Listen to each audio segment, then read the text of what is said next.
This is the On the Touchline podcast. I'm your host, Jason Broadwater. Welcome to the show.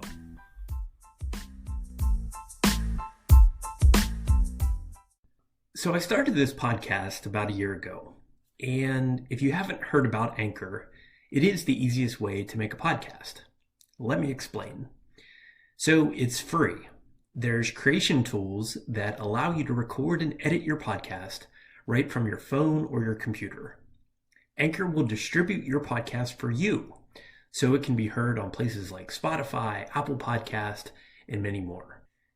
And the cool thing, you can make money from your podcast with no minimum listenership. It's everything you need to make a podcast all in one place. So download the free Anchor app or go to anchor.fm to get started. That's Anchor, ANCHOR.FM to get started. Well, guys, I can't thank you enough for listening to this podcast, and welcome to Season 3 of the show. It is a true honor to be the host and founder of this podcast. So thank you so much for supporting the show, sharing this show on social media, and being along for the journey. This has been an incredibly fun and interesting ride, and hard to believe that it's actually been a year that this podcast has been in existence. So if you're new here or you've listened to the podcast regularly, be sure to subscribe to the show on your favorite podcasting platform. So we're available on all major podcasting platforms, places like Apple, Google, Spotify, Stitcher, TuneIn Radio, iHeartRadio, etc. And that way you never miss a new episode of the show. You can expect new episodes every Wednesday and probably most Saturdays, depending on schedule and things going on, but want to get as many episodes of the show out here in Season 3 as possible. So a lot has happened since we last spoke at the end of July, and spent the fall coaching a high school team, which you'll hear about in an upcoming episode. Have also worked in the club game this past fall, and tried to gain more and more experience in the game that I absolutely love, and if you're listening to the show, that you probably love as well. So I can't wait to share those with you very, very soon. If you want to connect with me at any time, you can do that on social media, and you can find me active on Twitter and Instagram. At SoccerCoachJB is my handle. So one of the things that has crossed my mind repeatedly in working with the high school team that I helped this past fall was a player pathway. How does a player go from being a youth player to continuing with their development to when they get to high school, when they're in the club game and they're doing a number of things, but where do they go from there?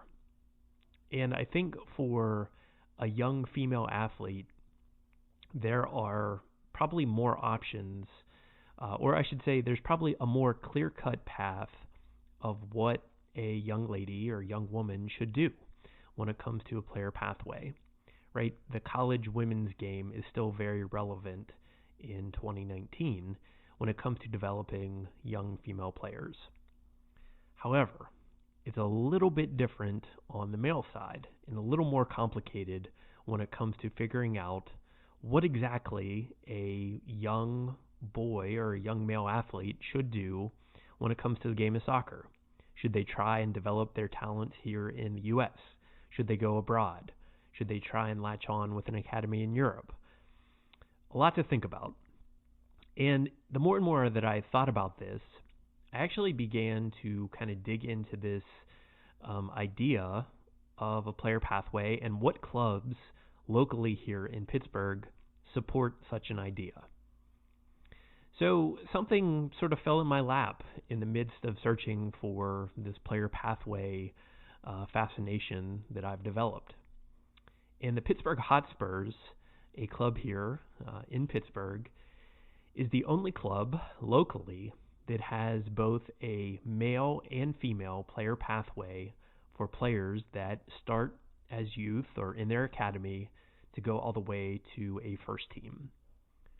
So earlier this summer, and I believe the announcement came in March of 2019, that the Pittsburgh Hotspurs would launch a NPSL team on the men's side. So they now have a first team in existence. They've completed their first season on the men's side. And my son has actually said to me on numerous occasions, Dad, it would be an honor to absolutely try and get to the first team to play for Hotspurs. So what about young female athletes?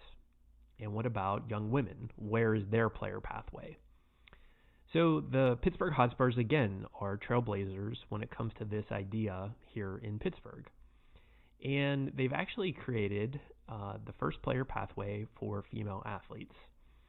So they will launch in 2020 their first team in the WPSL. And so Steel City FC has merged or become a part of Pittsburgh Hotspurs. So I want to read a few quotes about that experience and kind of what they have planned going forward. So this is from a recent announcement. So this is a great move for our team as it allows our organization to grow within an already established soccer community, said Stephanie Harrison, founder and president of Steel City FC. At Steel City FC, we have always been firm believers that sports have the power to unite, inspire, and empower women in a way little else does. We know the Pittsburgh Hotspurs believe the same and will continue on our mission to provide female athletes in the area the opportunity to experience the positive benefits of athletics in a competitive and professional environment. So I recently had the chance to sit down with two key members in this whole process. Jordan Daloisio, who is a coach for Pittsburgh Hotspurs, but also will serve as general manager for the women's side of the first team, and Ovenden, Tommo. So Tommo, I hope I didn't butcher your last name too badly. He will serve as first team coach for the women's side, and he is also the director of Pittsburgh Hotspurs. So we recently sat down at Founders Field, more or less the home base for Pittsburgh Hotspurs, for a lot of their academy activities and match play and things of that nature. So as we kick off Season 3, Episode 1, I hope you enjoy this conversation with Tom Ovenden and Jordan Daloisio from Pittsburgh Hotspurs.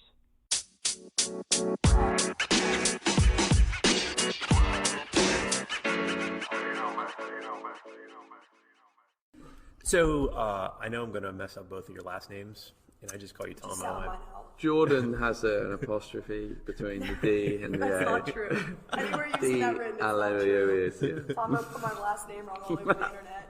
Jordan, I'm going to guess that that's very Italian. It is very Italian. Yeah.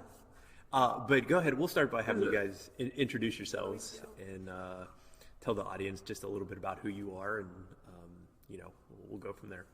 Jordan, you first. Alrighty. It's actually pronounced Daloisio. A couple silent vowels on the end. So my name is Jordan Daloisio. Has an O on the end now, so it has an I-O on deal the with end. it. Tilde. I'm marrying someone named Johnson soon, so it'll be really good. We'll just call you JJ, right? Yeah, JJ. You're going to double barrel that? No. Daloisio, Johnson, Too long. Daloisio. I'll never be able to take a bubble test again. Only Jake and Bryce. I'm from Katanning, Pennsylvania. I live in Pittsburgh now, and I've been coaching at Hotspurs since spring 2015, I think, 2016. Oh my God, is it that long? Mm-hmm. It's a couple years. I'm the girls' youth development phase leader here, and prior to the first team announcement that we made last week, I was the general manager of Steel City FC. So before we introduce Tommo, tell folks a little bit about the announcement that was made last week and kind of fill them in, about sort of maybe the origin story, of what Steel City FC was, but how that transitioned to Hotspurs. So in 2014 was when Steel City FC first became like an idea. It was started by Steph Harrison, who is my really good friend, and we played college soccer together, so we go way back. and we both were kind of frustrated that there wasn't any outlets for women to be playing in Pittsburgh, because we both, graduated from Clarion and played soccer at a really high level our whole lives. And then all of a sudden we were like 22 years old, and it was like, I'm like about to be in the like peak physical condition of my life, and there's nowhere for me to play. So I ended up leaving the country to find somewhere to play, and Steph was a little bit smarter and decided to stay here and build a team to play on. So she started the team. I helped her while I was going through grad school as much as I could, but she really did pretty much everything. And then, we just started this team in the WPSL. And, the organization itself, Steel City FC, was a nonprofit organization. So that we wanted to also use the team to serve as, a way for younger players, especially younger female players, to come and have these role models and come and see really high level women's soccer in their city. That was really important to us, and just reaching out and connecting people through sport was really important to us. We wanted to have a big impact in the community as well. So that was always the goal, and that was always the mission. And then in 2017, like I said, I helped, with the startup as much as I could, and, did whatever Steph needed me to do. And then in 2017, Steph, who was this whole time getting her PhD in counseling psychology, like while starting this nonprofit, but she had to move away to Maine to finish up like the last part of her doctoral program. So I took over as the general manager that year, and then ever since then, we've been working together on pretty much everything and kind of splitting the work, and trying to get as much done as we could. We had so many ideas and things that we wanted to implement. It was definitely difficult because we had a lot of volunteers helping us out. Obviously, so many people, were so kind with their time and helpful, and Tommo was awesome about helping us out and growing things. But to me, this past year, it became pretty apparent that we had almost reached our limit of what it felt like we were going to be able to do, at least in the short term. I'm sure in the long term we would have brought more people in and continued to grow, but just at a slower pace. But to me, this seemed like a really good opportunity to just grow quickly and have like so much more support and be able to roll out more of the ideas and make it a more professional environment for the players, and make it a better game day experience, and still maintain that aspect of being able to be involved in the community and being able to give back. But I think it's going to be on a larger scale now, just having more people that are already bought into the brand. We don't really need to do quite as much marketing for Hotspurs, because there's so many people that already believe in what we're doing and already know about us. So it gives us like a little bit more of a big step forward there, I feel like. So then the big announcement. We were going to get a first team anyways at Hotspurs. That was something I was going to be helping with anyways. And then just after the past season, there was just so much going on, and with Steel City that it seemed like a no-brainer to at least have the conversation after the NPSL team, the men's side, started here, to at least have the conversation about, hey, what if we kind of combined our resources here and formed something that I really believe is going to be incredible. So. Just seemed like a no-brainer to at least talk about it. And then so we ran it by our board of directors, and it was a unanimous vote, and here we are. Tommo, bring you into this conversation. So you wear many hats here at Hotspurs, and you've obviously been a part of Steel City FC. Yeah. So introduce yourself to the audience, and a little bit of your origin story of how you came to be part of, really a club here in the Pittsburgh area. And I wrote this down, and it's on the website, the Hotspurs website. But why, and I've told you this before, not only why I was drawn to the club as a coach, but also, for my own son's development, that Hotspurs SC is one of the only soccer programs in PA West that have a full development model in place. So I'll jump off there and have you introduce yourself and tell everybody a little bit about who you are. Okay, so I got to America in 2007. I've been coming over to America from 2000 to like in intermittent summers. So I think I've done about 4 or 5 different summers working for Major League Soccer camps, which actually began in Pittsburgh. Their first ever camp was in Pittsburgh in Upper St. Clair. Dr. Gary Russell, and then they got the MLS affiliation when the World Cup was launched, because the MLS had to be launched, and then the camp thing. So I did that, and that was great, and that was a big part of that. But then I was trying to, like, at that point, like, still keep the playing dream alive, and so I got an opportunity to go and play in Singapore, and then I got a bad knee injury, and then that brought me over to America, because I phoned up Roy at MLS camps and was like, oh, any chance of a job? I think they had a job advertised, and they were like, we need someone in Pittsburgh. So I came over and was in Pittsburgh, and that was me selling camps for a while, and then got to understand the soccer landscape, and always had this, could see certain things that were happening over here in the way sports is delivered, and saw how great it can be, but then saw the negative things in terms of like how the progression of players is, and the pathway is so confusing and messed up. So always had this underlying ambition to start a program, and then got that started, and then before long we're kind of at this point here now, where we're sat with an adult team, on the women and men's side, and we got a strategy in place. And to further with Jordan's point, the reason I got into Steel City was because I wanted to continue my coaching. Like, I wanted to keep coaching at the highest level, and could see Steel City and what they were doing. And I was like, oh, I'd love to, have a go in that. And just with employing Jordan, I got to understand it from her perspective, and her, and it didn't seem that they'd ever had really like a coach. I don't know whether it was ever, but a real coach that was really engaged and totally into the program for a couple of years. Would you say that's accurate? Betsy was pretty helpful in the beginning of getting it started. Yeah. And so I then was like, all right, I'd love to get involved and continue my coaching with that. And then, I was very upfront and honest with Jordan. Like, the goal with Hotspurs was always to have an adult team at the top of our tree. My experiences in England and Europe, and seeing the benefits that a promotion and relegation model has to the development of the sport, and I should say development of a sport that you want to play at the international level. That's probably pretty important, because most of the other sports in America, I'm not really sure who gives a crap about the Basketball World Cup, but I certainly don't.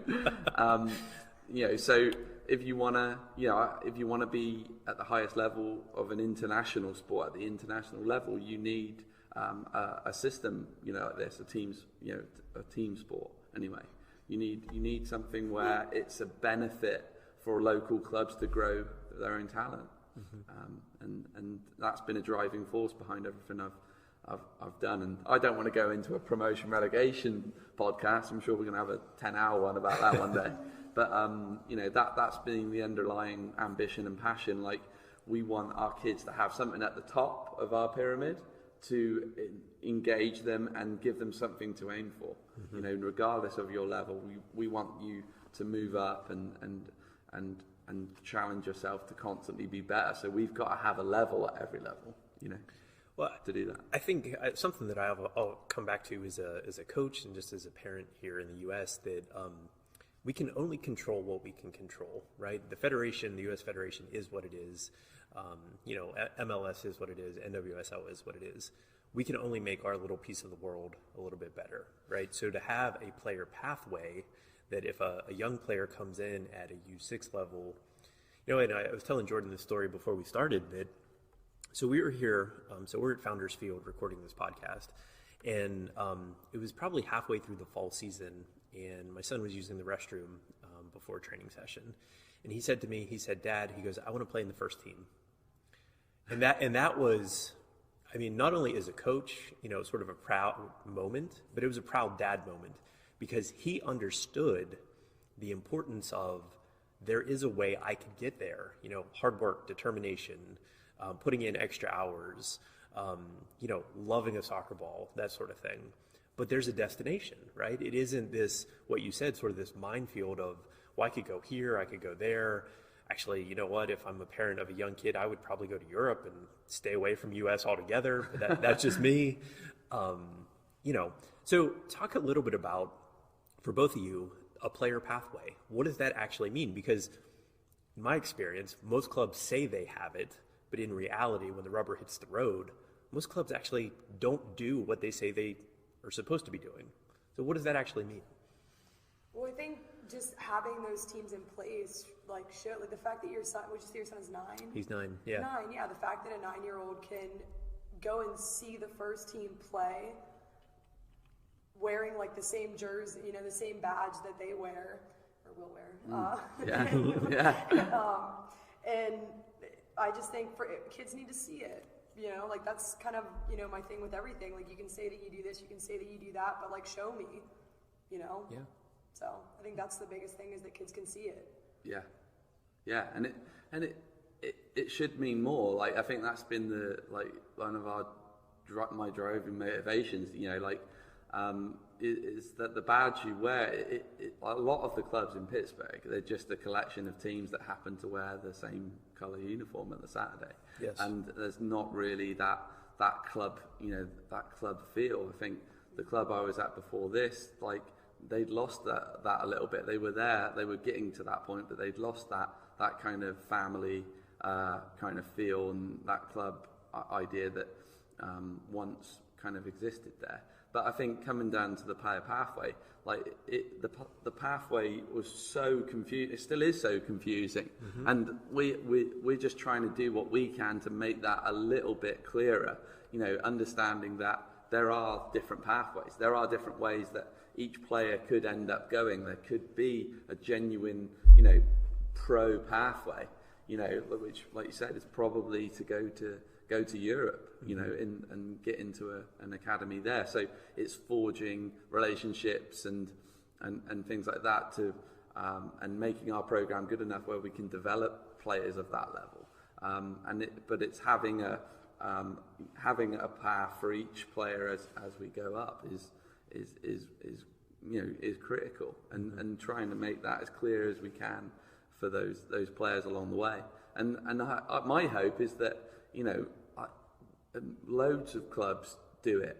It seems like everyone in Pittsburgh wants this secret sauce that the other person hasn't got, and I'm actually the opposite. I want everyone to be having a first team so that we can play 8 games locally that are really good, that are good games. I think that's 100% possible. So I'll jump in there. I mean, so obviously Pittsburgh isn't the size of London, but look at the number of clubs in London, right? They play each other in derbies all the time. I mean, sure. You could potentially have something similar, here locally or regionally or whatever. So something Jordan and I were talking about before we started. So the WPSL is the largest women's soccer league in the world. Most people probably don't know that. And so that's not an indictment of the league or anything like that.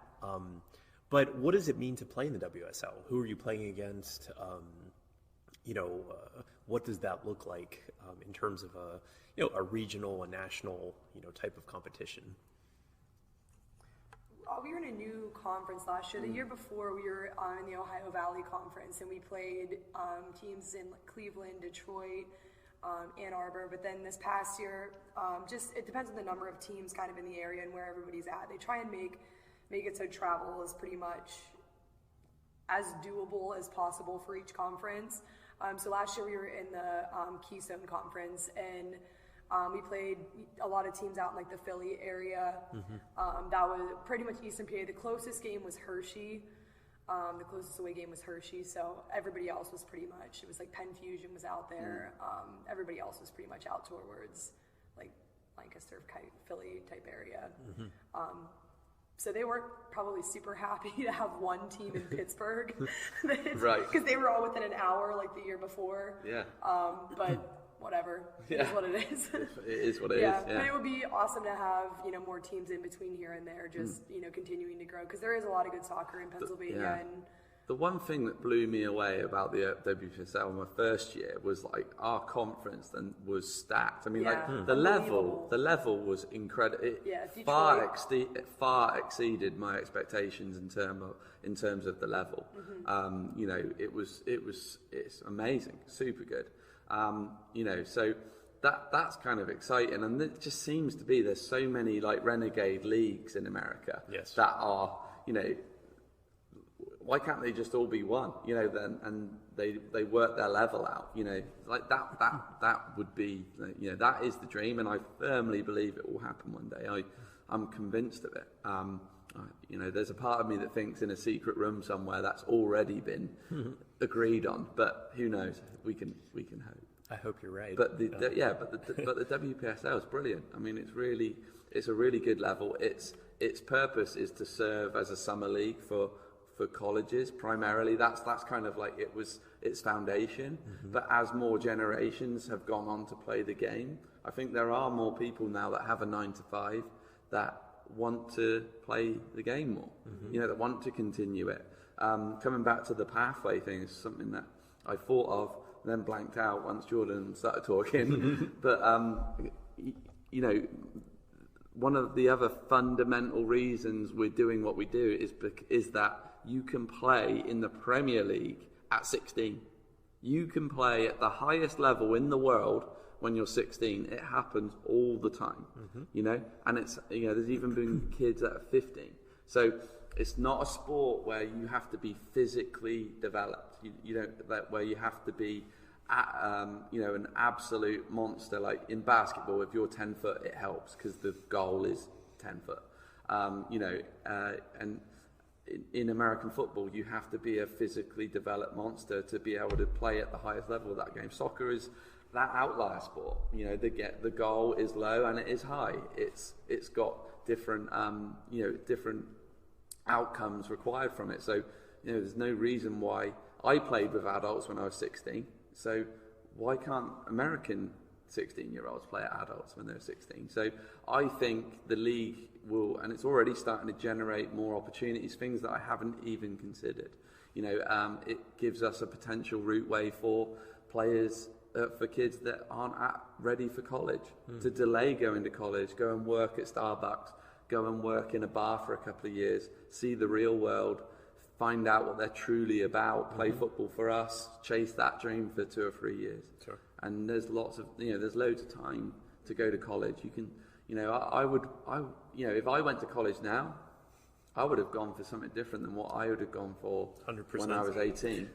You know, the all you can drink on a Wednesday was great for £10. Your major? Huh? Was that your major? Yeah, well, it was just like a, you know, Masters? Yeah, Masters. We'll call it a Masters.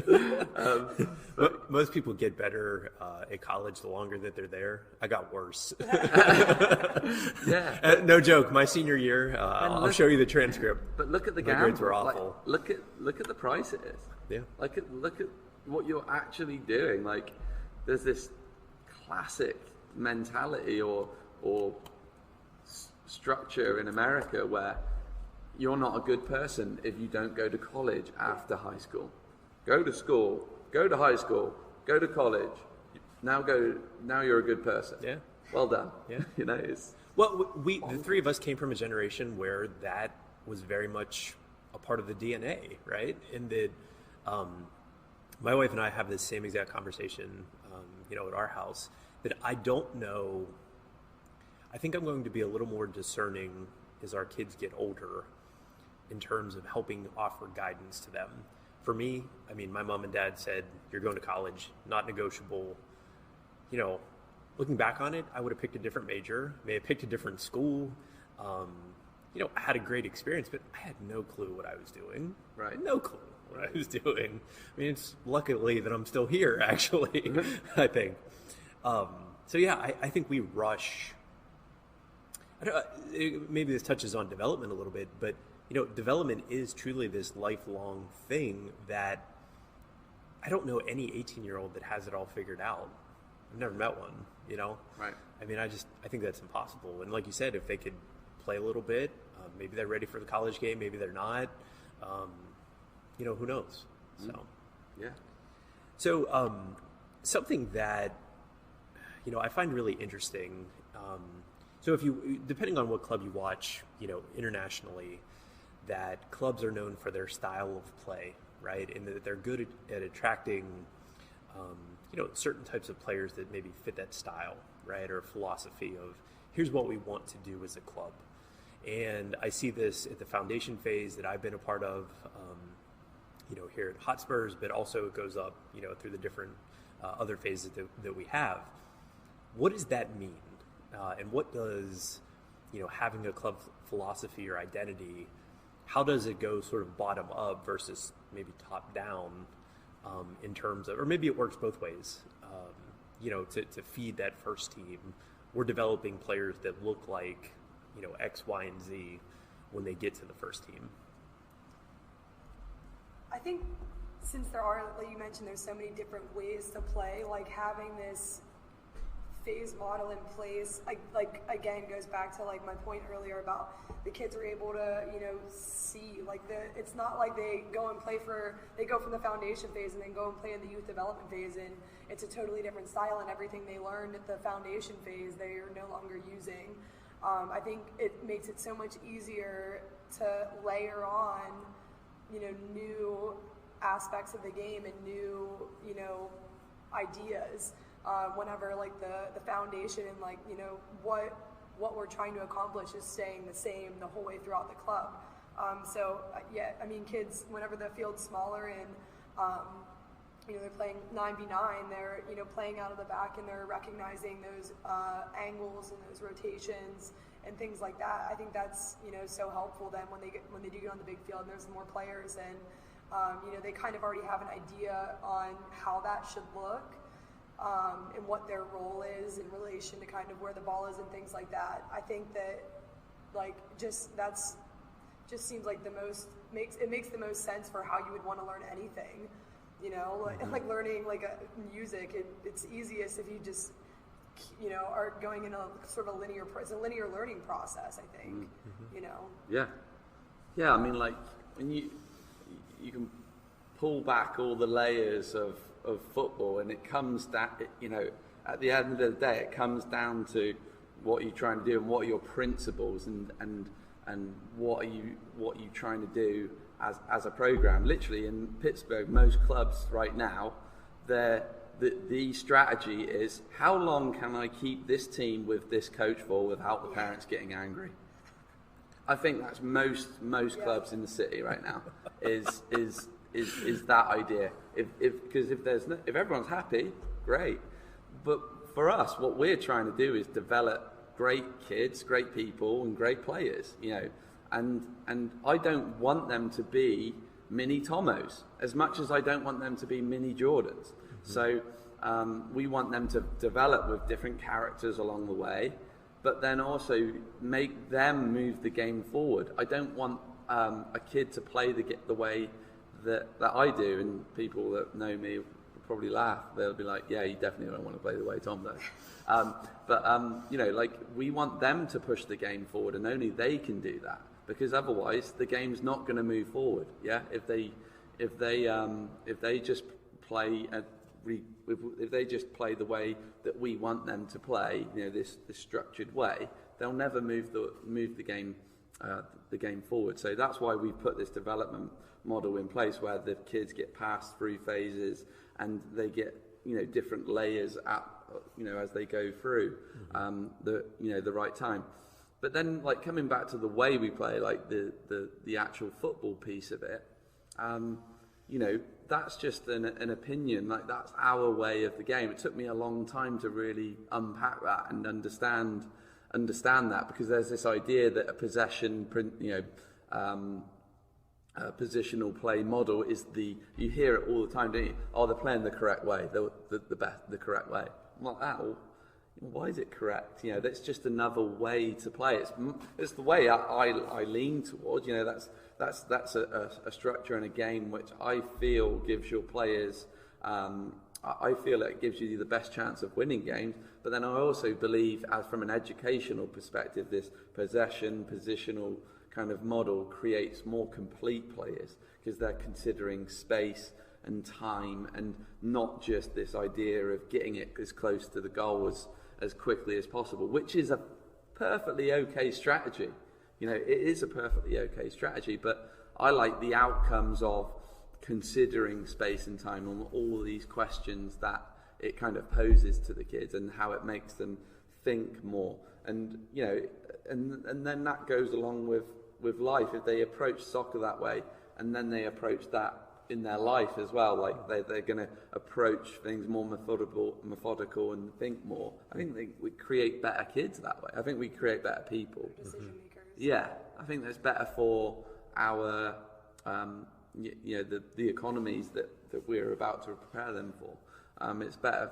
It's a better way to approach, because any one of our players, if they go and play for a run and gun coach, they can pick that up pretty quick. But if they go and play for a coach, down at Pitt right now, Jay Vidovic, the way that they're playing, I think our players have a better chance of carrying that out if we get that one or two players, that can play at that level.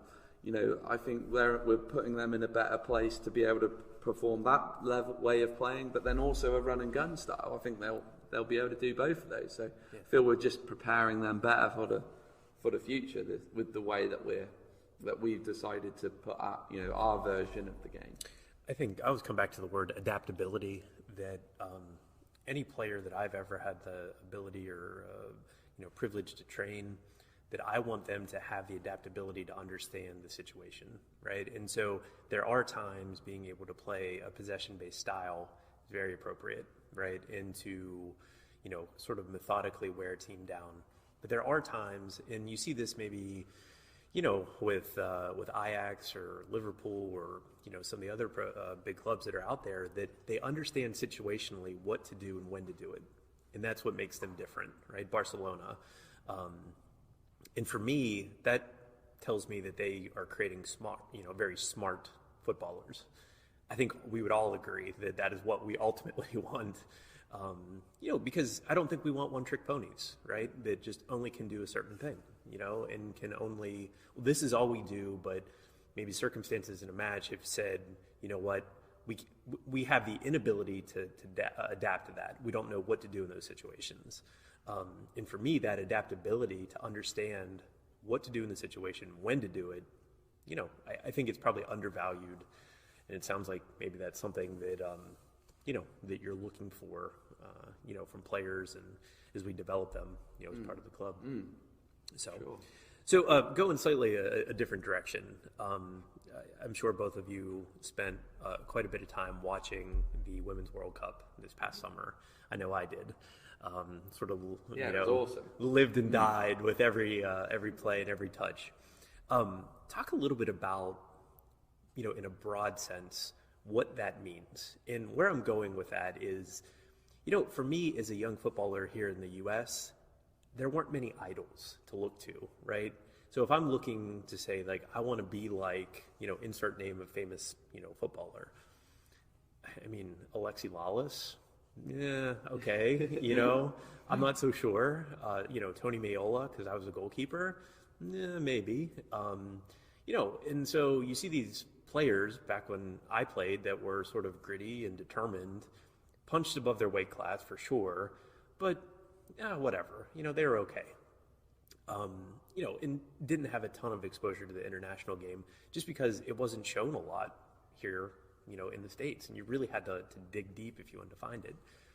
So for a young lady to see people like Megan Rapinoe and to see, Julie Ertz or, Hope Solo when she played, or Mia Hamm or things like that, what does that mean, in your opinion, for young players, young females growing up, and young women, that as they become, to know that, there could possibly be a destination, right, of getting into a first team somewhere.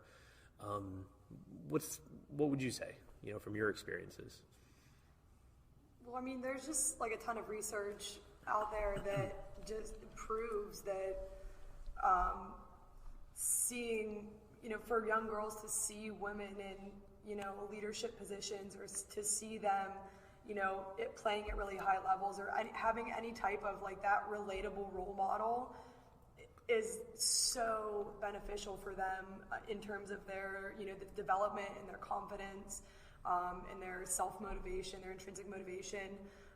So I just think like the more we can let girls and boys, but mostly, the younger girls, let them see women doing things like that, and women being strong, and women being tough, and, just getting rid of the notion that being good at sports and being like feminine or like a woman are different things, because they aren't. You don't have to be, masculine to be strong. If you want to wear makeup while you play, wear makeup while you play. Who cares? Like, you know what I mean? So I think just like the more we can reinforce that, like, being an athlete and being a woman aren't two totally separate things, I think that's awesome for just the kids, to see.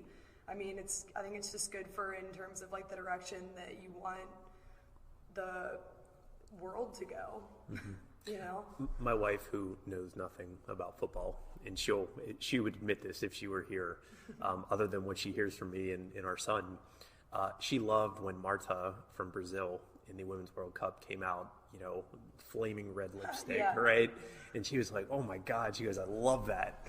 And I did too, and Marta's obviously, world class and a lot of fun to watch anyway. So, but Tommo, what does that mean for you in terms of having those role models? Because I'm sure, growing up in a very football rich country, in England, obviously you could name, probably 50 footballers that you wanted to be like, right? Yeah. And that could be the local town club, that could be teams in the Prem, that could be, championship level, all the way, whatever. There's so many layers to it, obviously, in England. But, for young women to have that, I agree with everything you said, Jordan, that, incredibly, powerful. To see Alex Morgan and to see, Samantha Kerr, right? She had the courage of coming out, during the World Cup and sort of just, telling people, like, this is who I am, right? And, like, none of this really matters in the whole scheme of things. Just be who you are, right? I thought that was fantastic. Yeah. Well, yeah, I think it's explained if you look at the Westfield Community School, which was my community school growing up, and if you look at the girls' soccer team or football team, didn't have one. Right. Like back then we didn't have one. Recently, what was it, yesterday, maybe this weekend, 77,000 people went to watch a friendly against England against France, I think it was. 77,000 people, which just shows like the way the sport has developed and gone on. And so, the answer to your question is that it's no different than my passion to start our adult teams. It's that we need a women's team and we need a men's team. It's just no ifs and buts about it. Like coming over here to America, like at the time that I did, women's soccer was nothing. Like women's football in England was so small. We'd every now and then we'd have like a girl that played and was really good. And it was just such a huge thing. And I'm like, coming over here, there were loads of amazing footballers. I was like, women's football over here is just incredible, and Europe's catching up, and I put it here on recording, I'd be very interested to see how the next World Cup goes. Will it be a crash back down to reality for America? I don't know. I'm leaning towards maybe it will. I feel like the other leagues that are about to be launched, if 77,000 people is a sign of things to come in England, just the English league, then Liverpool ladies are going to be getting 20 or 30,000 probably. Like some of the Premier League clubs that are now good women's teams are going to be, it's only going to be a rising thing. The difference in America when I came over here was like the level of women's football. It was so amazing because it was a huge thing. Like all the tournaments, and you've got ECNL and all that supports women's football, was so more far advanced than anything in Europe. And now, Europe will put in place a promotion and relegation system at some point, and we'll see the effects that has,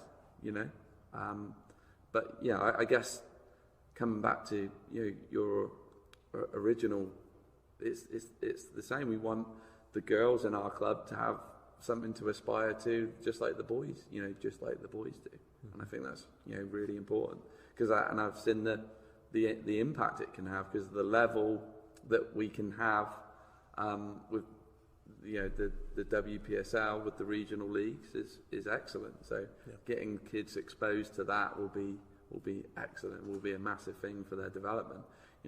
16, 17-year-old girls playing against adults, will be, it won't be a team of those players, but there'll be players getting that experience, which we hope will make our players more desirable to colleges and other opportunities that come up. Sure.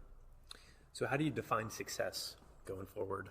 I'm always interested when I ask, coaches or folks a part of a club or a team, how they define success. Good question. I think for me, for the club level, it would be, bringing players up through all our phases, starting with the foundation phase, bringing players up through, the whole way, and, having them be those younger kids that are 16, 17, 15, that are, making the first team and training with the first team.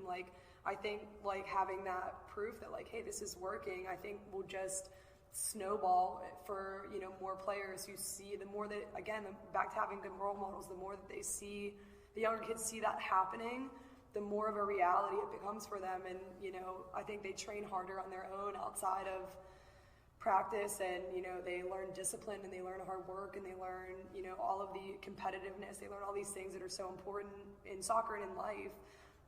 And then, I think from a first team perspective, just really being competitive and winning championships someday. I think at the first team it is about winning, and it is about, proving that you can put your city on the map, and, proving that Pittsburgh it has the potential to be a soccer hotbed, and,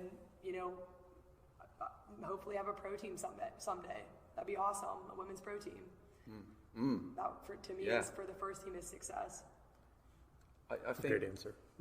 I think, our mission is to make players our WPSL and NPSL team to be made up of 50% or more of homegrown talent. That's why our hashtag is homegrown. But you will start seeing players that aren't homegrown in our team. And, I had a hard time at the beginning coming to terms with that.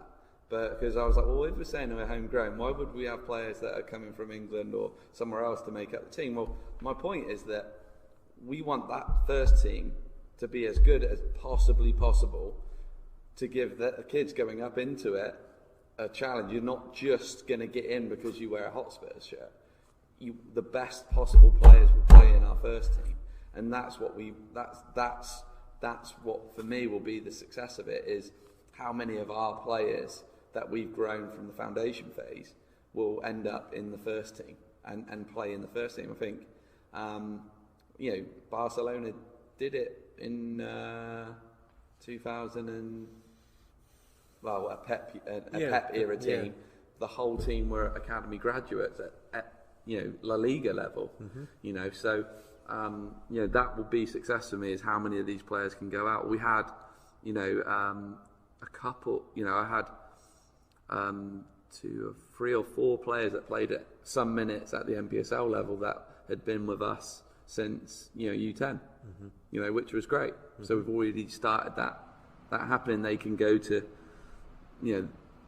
college interviews and connect with college coaches saying, oh, I've played in the NPSL. Oh, really? Yeah. So that's what it's all about. For me, that will be the success for me. Really. So if someone listening to this would be interested in, trying out for the team, learning more about the team, how could they do that? where a match is going to be played, when does the season kick off, that sort of thing. You can do it. Okay. Tryouts are on the Hotspurs website under the first team tab. Is the location out yet in the time? Yeah. Okay. 21st, 22nd, 21st. Yeah. Yep. Yeah, December 21st, I believe, and it's on the. You can register on the website, and it'll just send you a link that you can fill out and register there. We'll probably have multiple tryouts, but that'll be the first wave of them. And then the season itself will be from mid-May to mid-July. Usually, I think the third weekend of July is the league finals, and that's just because you're not allowed to, the league's not allowed to play while players are still playing for their colleges. So usually August 1st, a lot of Division I college players leave for preseason, so we're not allowed to go into that time frame.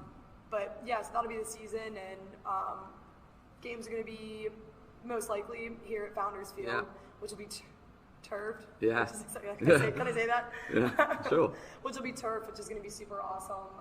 We've got the clubhouse here and stuff like that, so it's going to be a fun game day environment, I think. Yeah. It's a good place to see a match too. I mean, it's so. Different than other local venues. Mm-hmm. Yeah. And the thing I'd like to just make sure people kind of understand, like I would probably say we're a little bit premature in terms of launching adult teams. In my head, it was probably going to happen in another 3 years' time when the facilities are up to scratch, and but opportunities presented them. Like Jordan, from working, coming back to one of the first things you asked us, it just made a ton of sense what we're doing with Steel City, because we can just carry the torch on, for them, because we were going to be doing the same thing anyway. I was just saying, Jordan, this makes sense to just at least get together and discuss it with the board, and it did. It resonated to everyone, and it's not like we certainly don't want to come across like we just bulldozed away and took over Steel City, but we just want to carry on the good work that Steph already began, because she's such a good person, and the motivation and the mergers and things happen when good people come together, and we're good people, I think, and they're good people, and it kind of works. So, but to get this, it's 60 grand. It's about 30 grand a team to get this up and running, and get this going. And so it's important to me that if you're a player that's looking to come in, if you can't make this tryout, find a way to get in front of us, or find a way to connect with us. We think outside of the box. We're trying. Ideally, I'd love to have just sat back and just coached forever, but I felt like a big part of my role over the next 10 or 20 years is going to be moving football forward in Pittsburgh. Doing it differently and constantly trying to make us better and improving us, and that's kind of the way we do things. So if you're a player sat there and you can't come on the 21st, find a way to get in front of us and find a way to connect with us, because there's loads of ways that we can make it work. Yeah, you can email me. My email is on the Hotspurs website. Tommo's email is on the Hotspurs website. Send in film, something like that. Yeah, anything like that. Yeah. The tryouts will be a huge part of it. Obviously, it's kind of funny, that whole tryout thing in America. It's a huge deal.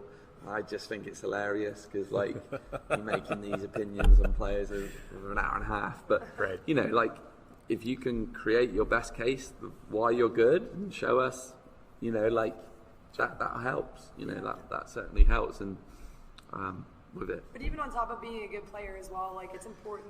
This is something we'll be carrying on from Steel City.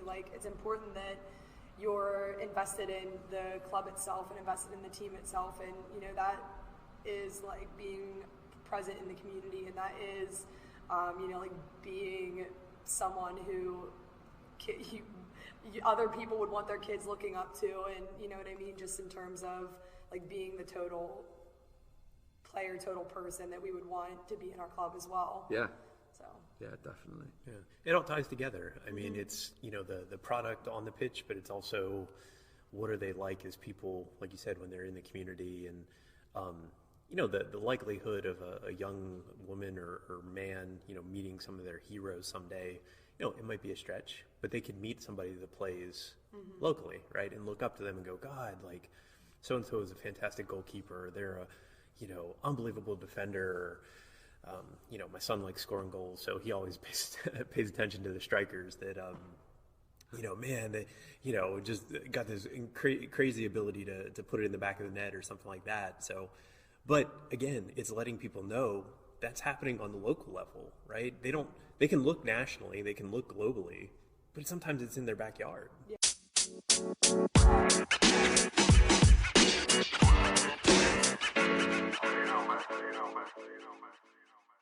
You guys have probably heard me talk before about one of my favorite products in the footballing world. It's called Duktig Brand, Duktig Brand. And if you're looking for a place to organize your thoughts, prepare for match day or training sessions, Duktig Brand has got you covered. Anything from apparel to notebooks to anything you need really to be a better coach and to reflect on training sessions, matches, things that have gone well, things you can improve on. Duktig Brand has got you covered. I can also save you 10%. So as we get ready for the holidays, who doesn't want to save a little bit of money? Use the promo code Broadwater19, BROADWATER19 at checkout. DuktigBrand.com. Plan to be great. All right, guys, my thanks to Jordan and Tommo from Pittsburgh Hotspurs for coming on episode 1 of season 3 of the On the Touchline podcast. And guys, I can't wait to follow along with the WPSL journey as you get up and running and watching both your men's team in the NPSL and the women's first team in the WPSL compete. So all the best to both of you going forward. This podcast is available on all major podcasting platforms.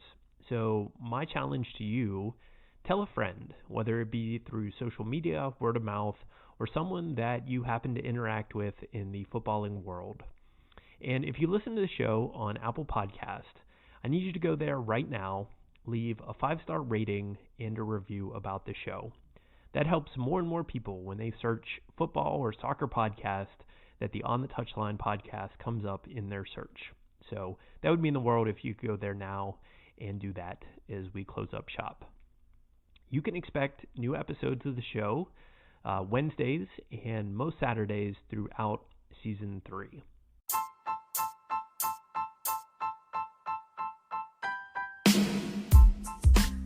All right, guys, I will catch you real soon, and reach out on social media at SoccerCoachJB on Twitter and Instagram. Until next time, this has been the On the Touchline podcast, and I'm your host, Jason Broadwater.